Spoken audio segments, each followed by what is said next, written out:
Vous êtes plus fort que vous ne le pensez. Vous avez survécu à toutes vos mauvaises journées. Mais, et si la résilience n'était pas qu'une question de survie? Et si c'était la clé de l'épanouissement? Pourquoi certaines personnes rebondissent-elles plus fort tandis que d'autres restent coincées dans leurs difficultés? La résilience ne consiste pas à éviter les épreuves, mais à les utiliser pour grandir.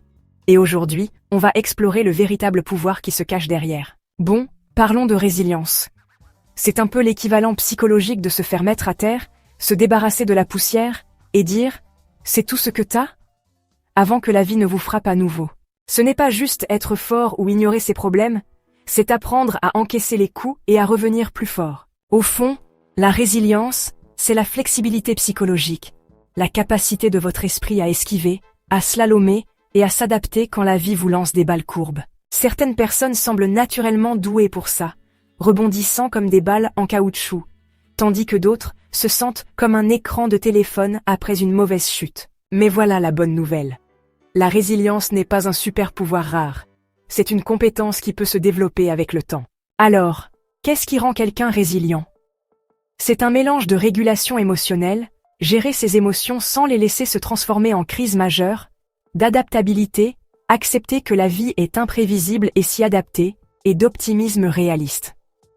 Pas une illusion du genre « tout va bien », mais croire que les choses peuvent s'améliorer si on fait des efforts. La résilience n'est pas seulement une question de personnalité, elle est façonnée par la génétique, les expériences de la vie, et surtout, par les systèmes de soutien qui nous entourent. Des études montrent que les personnes ayant des réseaux sociaux solides, que ce soit des amis, de la famille, ou ce collègue qui a toujours des encas, ont tendance à mieux gérer le stress. Et non, la résilience ne signifie pas que vous ne luttez jamais.